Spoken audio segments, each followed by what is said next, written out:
Donald Trump s'est attribué le mérite d'une réalisation diplomatique historique lorsqu'il a obtenu un cessez-le-feu entre Israël et le Hamas le 11 octobre. Mais la paix est-elle possible avec un pays qui, depuis sa création, vit dans un état de guerre permanent? Un peu plus d'une semaine après la signature de l'accord, Israël a accusé le Hamas d'avoir violé de manière flagrante le tout nouveau cessez-le-feu en tuant plusieurs de ses soldats lors d'opérations à Rafah. Le Hamas a fermement nié toute responsabilité dans l'attaque, qui s'est produite dans une zone dépeuplée et détruite, entièrement occupée par Israël.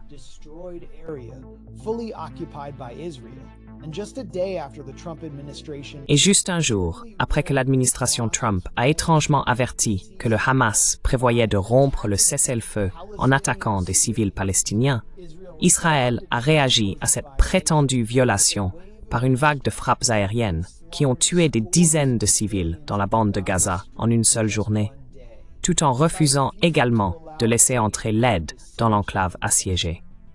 Pendant ce temps, un responsable anonyme du Pentagone a déclaré aux médias que l'administration Trump savait que le Hamas n'avait pas attaqué de soldats israéliens à Rafah et qu'ils avaient été tués lorsque leur véhicule avait roulé sur un ancien engin explosif improvisé. Aujourd'hui, Netanyahou semble désespéré de trouver un prétexte pour reprendre la guerre. Et il subit une pression croissante pour le faire de la part des éléments fanatiques qui maintiennent sa fragile coalition.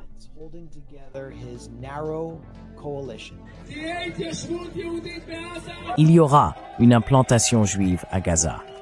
Tout d'abord parce que c'est la terre d'Israël et qu'elle nous appartient, mais aussi parce que sans implantation, il ne peut y avoir de sécurité à long terme. Nous sommes donc patients, mais déterminés et fidèles. Et avec l'aide de Dieu, nous poursuivrons la série de victoires et de grands miracles.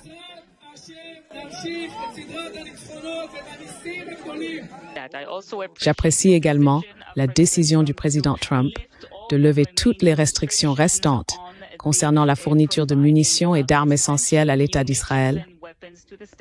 Si nous devons reprendre le combat, nous le ferons de nouvelles manières et nous le ferons avec une force considérable.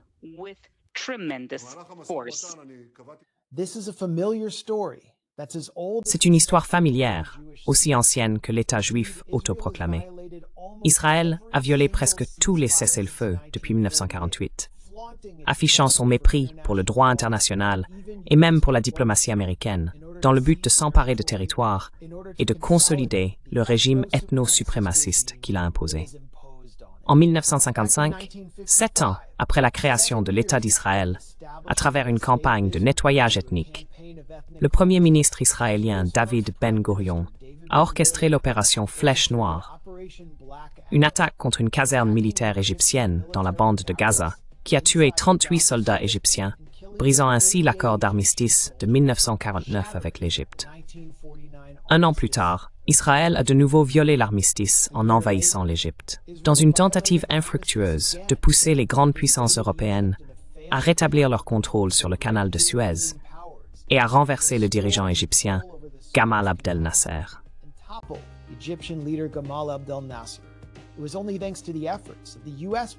Ce n'est que grâce aux efforts du président américain Dwight Eisenhower que le complot impérial nu et éhonté a échoué. Puis, en 1967, Israël a attaqué l'Égypte, détruisant la force aérienne du pays en quelques heures sous le faux prétexte d'une invasion égyptienne imminente. Mais les dirigeants israéliens savaient que Nasser n'avait aucune intention d'attaquer. Comme Menachem Begin l'a admis plus tard, nous devons être honnêtes avec nous-mêmes. Nous avons décidé de l'attaquer. Durant la même période, Israël a mis en scène une provocation élaborée pour justifier son assaut contre la Syrie et la prise du plateau du Golan syrien par une occupation illégale. Comme l'a révélé des années plus tard Moshe Dayan, ministre de la Défense pendant la guerre des 6 jours, nous envoyons un tracteur labourer une zone où il n'était pas possible de faire quoi que ce soit dans la zone démilitarisée. Et nous savions d'avance que les Syriens commenceraient à tirer.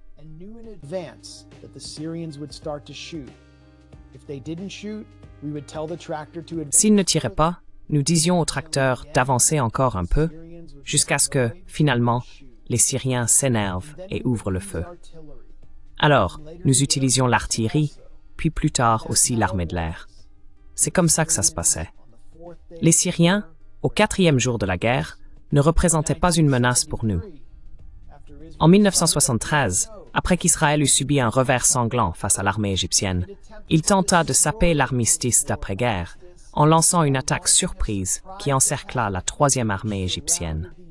Cette manœuvre imprudente mena les États-Unis et l'Union soviétique au bord d'une confrontation nucléaire. Les Soviétiques menaçant d'intervenir pour défendre leur allié en Égypte et les États-Unis déclenchant une alerte nucléaire, DEFCON 3.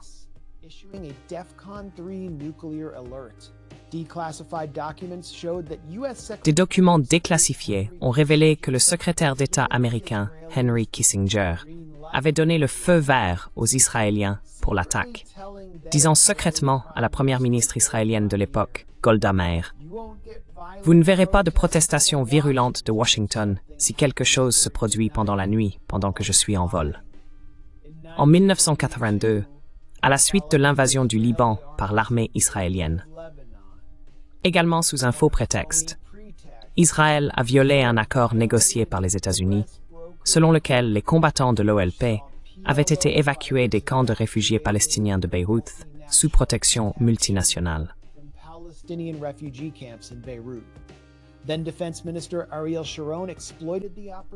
Le ministre de la Défense de l'époque, Ariel Sharon, profita de l'occasion pour envoyer les milices phalangistes alliées d'Israël envahir les camps de réfugiés de Sabra et Shatila et y perpétrer le massacre odieux qui fit plus de 3000 morts, principalement des femmes et des enfants. À la suite de l'accord d'Oslo entre Israël et l'autorité palestinienne en 1996, Israël assassina une figure clé du Hamas, Yahya Ayash, en envoyant un collaborateur local lui remettre un téléphone portable piégé. Ce meurtre mit fin à une trêve avec les factions de la résistance à Gaza et déclencha une vague d'attentats suicides de représailles en Israël, qui contribua finalement à l'élection de Benjamin Netanyahou au poste de Premier ministre quelques mois plus tard.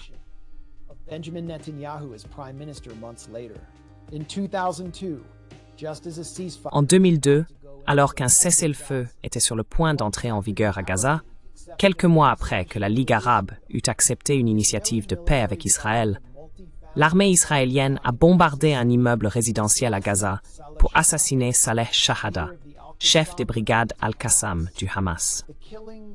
L'attaque fut d'une telle audace, faisant plus de 15 morts, dont 8 enfants, que le président George W. Bush aurait été furieux. Et son administration s'est jointe au Royaume-Uni, à la France et aux Nations Unies pour condamner fermement l'opération.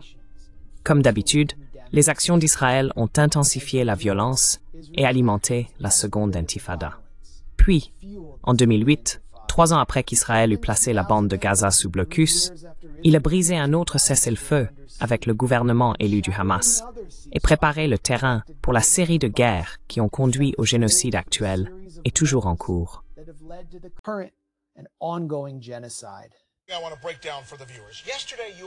Je veux expliquer cela aux téléspectateurs.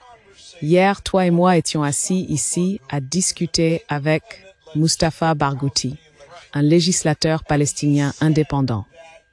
Il a dit que la plupart des organisations de presse ont ignoré la possibilité que ceux qui ont réellement rompu le cessez-le-feu n'étaient pas les Palestiniens, pas le Hamas à Gaza.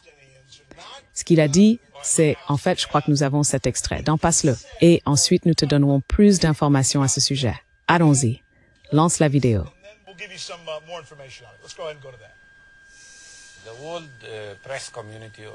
La presse mondiale ou la communauté médiatique est submergée par le récit israélien qui est erroné. Les porte-paroles israéliens ont répandu des mensonges partout. La réalité, la vérité, est que la partie qui a rompu cette trêve, ce cessez-le-feu, c'est Israël. 2 mois avant la fin de celui-ci, Israël a commencé à attaquer Rafah et Khan Younes et n'a jamais levé le blocus de Gaza. Gaza est resté sans carburant, sans électricité, sans pain, sans médicaments, sans aucun équipement médical pour les personnes qui y mouraient. 262 malades sont morts parce qu'ils n'ont pas pu accéder à des soins médicaux. Ainsi, Israël a rompu le cessez-le-feu. So Israel broke the ceasefire. Look, I'd probably need several hours and several Écoutez, il me faudrait probablement plusieurs heures et plusieurs perfusions intraveineuses de caféine pour récapituler la liste complète des violations du cessez-le-feu par Israël et des trahisons diplomatiques ayant conduit à la crise actuelle. Mais je pense que vous voyez l'idée. Ce n'est pas un pays normal, capable d'agir dans le cadre des traités, du droit international ou des accords diplomatiques. Israël est une formation politique psychotique, dotée d'une armée d'occupation nucléaire qui ne comprend que la force. Et à Washington, il est assez évident qu'il n'y a aucune volonté de la remettre en question. Une semaine, ils disent qu'Israël contrôle les États-Unis. La semaine suivante, ils disent que les États-Unis contrôlent Israël. C'est absurde. Nous avons un partenariat. Ce qui signifie que la prétendue initiative de paix de Donald Trump pourrait être la prochaine victime de l'agression israélienne.